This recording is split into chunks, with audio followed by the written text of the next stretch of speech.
Y bueno, vámonos a otra información.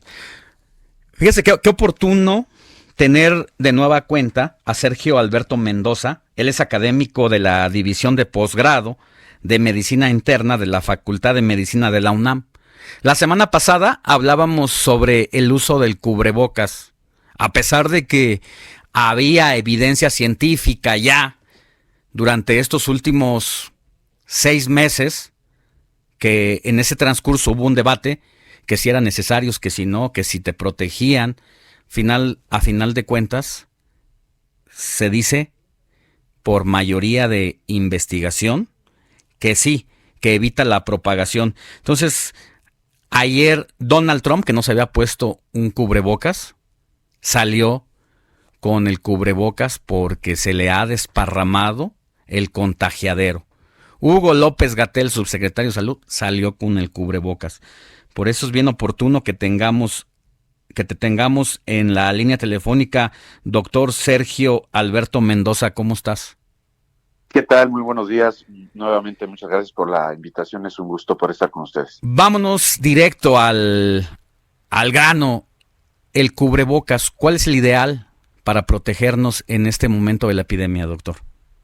Sí, es un hecho que el COVID-19 al propagarse de persona a persona por gotitas respiratorias, cuando uno tose, cuando estornuda, cuando habla, al gritar, al cantar, al correr, lo que sea, por eso es muy importante que ya en la nueva normalidad nos acostumbremos al uso del cubrebocas.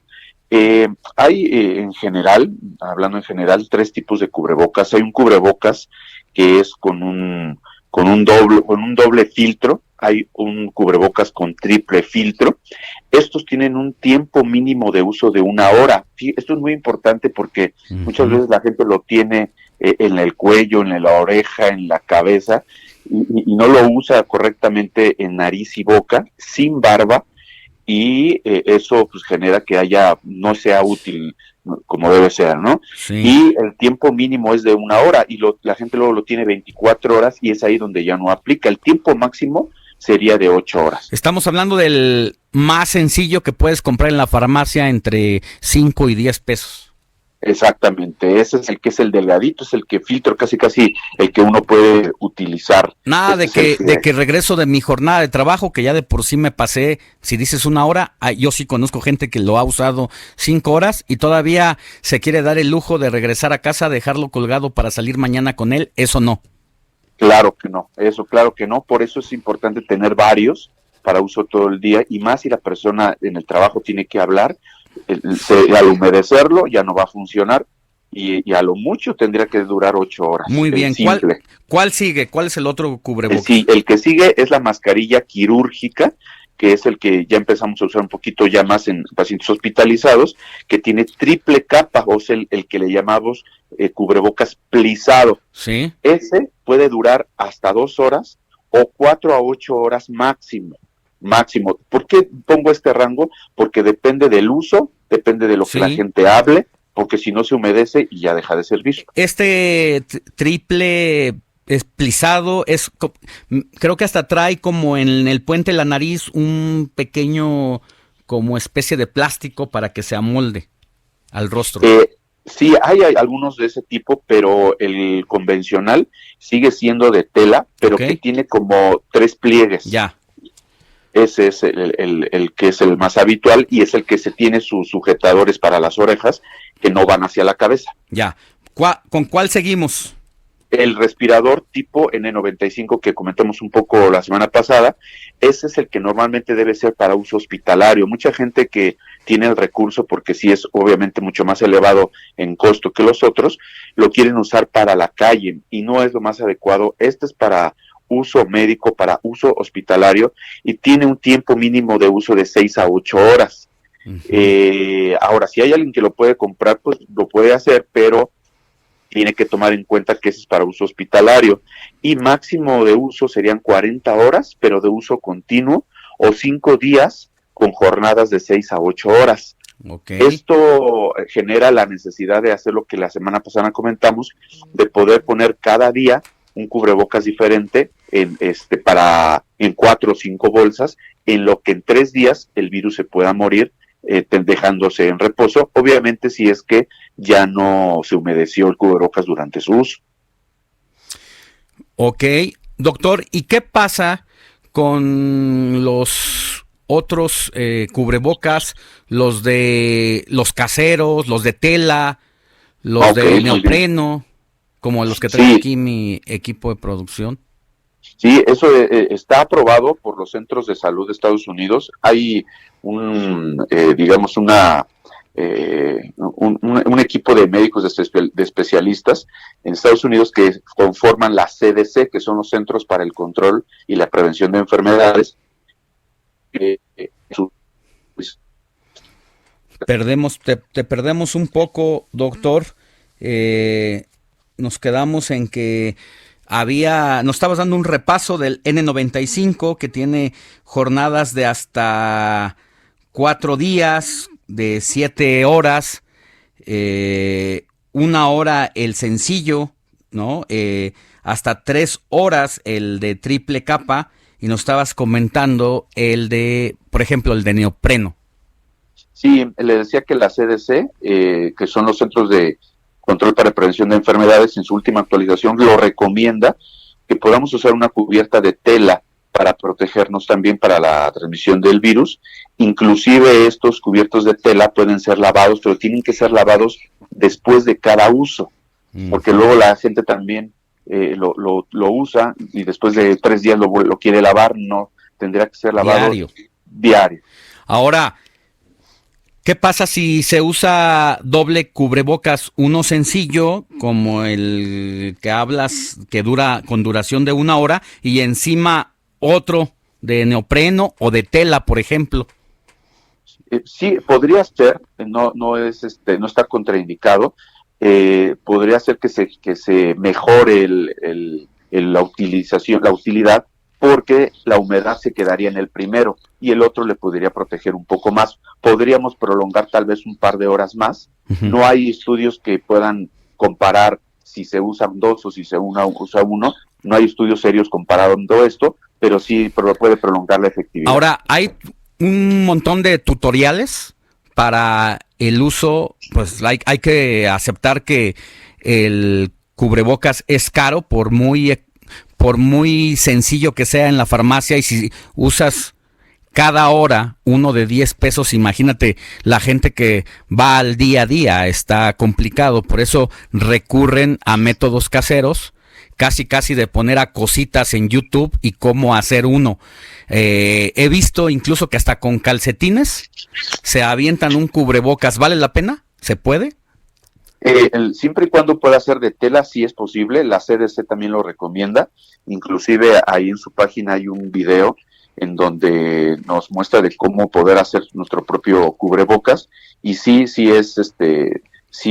está aceptado, sí está autorizado, y es posible que uno lo pueda hacer siempre y cuando tenga las medidas de reutilización adecuadas. Entonces, uno de tela es efectivo y me puede durar una jornada de 5 o 6 horas sin problemas, incluso hablando, pero con la condición de que llego a casa y lo lavo.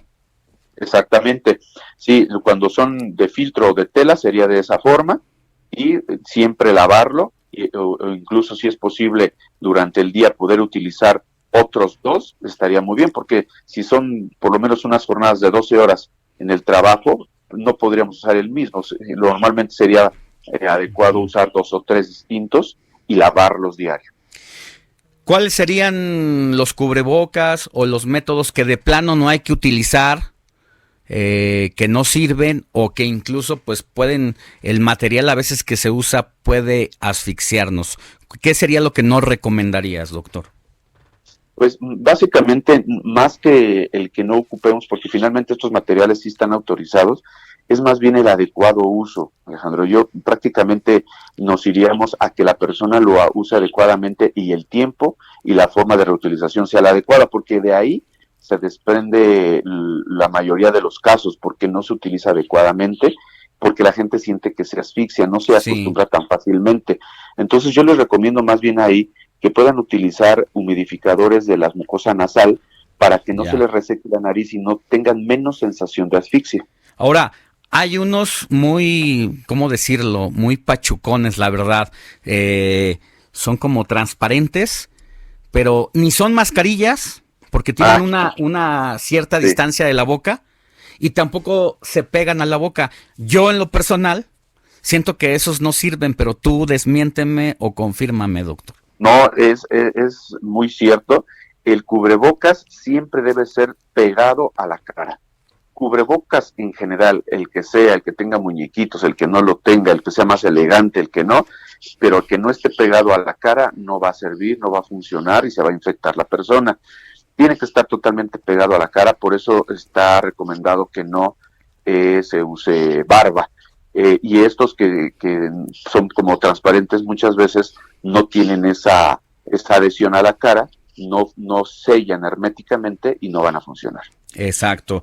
Pues ahí está, la verdad es que nos das una recomendación indispensable para este momento y sobre todo para quienes usan de una manera incorrecta. Ahí tiene prácticamente, doctor, acabas de dar el ABC del uso del cubrebocas y decir que a veces es mejor entonces hacerse uno de tela, hasta uno de calcetín, que estar trayendo un cubrebocas que compro en la farmacia que que me cuesta 5 pesos, que me va a durar solamente 1 hora, pero que yo lo voy a usar 7, eso me inhabilita la protección. Mejor agarro el calcetín y le pongo un resorte y ya ando más seguro. Pues sí, como tal, específicamente el ejemplo del calcetín, pues a veces es como complicado que cubra nariz y boca, ¿no? Pero entiendo el ejemplo que en relación a utilizar tela, un pedazo de tela, sí es posible que nosotros mismos lo podamos fabricar, inclusive el hecho de poderlo limpiar en una lavadora a una cierta temperatura ayuda. Por ejemplo, mezclar blanqueador, por ejemplo, 5 cucharadas de blanqueador con cloro de uso doméstico con 1 galón de agua, sirve para que se pueda lavar a mano. O 4 cucharadas de blanqueador con cloro de uso doméstico, también, con 1/4 de agua a temperatura ambiente, también son medidas que nos ayudan a estar lavando nuestro cubrebocas de manera continua, de manera diaria. Pues muchísimas gracias por la información. La verdad es que son recomendaciones muy básicas, pero a veces profundamente desconocidas, y eso nos lleva a tomar decisiones equivocadas cuando está la salud de por medio. Por eso agradecemos, doctor Sergio Alberto Mendoza, académico de la División de Posgrado de Medicina Interna de la Facultad de Medicina de la UNAM, que nos hayas compartido esta experiencia. Les agradezco mucho la invitación. Recuerde que incluso el N95 hay que ponerlo en sus bolsitas de uso diario, y esa sería la mejor manera de protegerse si es que hay una posibilidad de contagio en el lugar donde estén. Buen día, doctor. Un abrazo. Muchas gracias por la invitación y muy buen día. 8:46 de la mañana. Recuerde, yo soy Alejandro Sánchez y mi Twitter para que me escriba Alex Sánchez MX. Y recuerde que nos está escuchando a través del Heraldo Radio. Sigue en sintonía con la noticia. Sofía García y Alejandro Sánchez le comentan en Informativo El Heraldo Fin de Semana. Continuamos.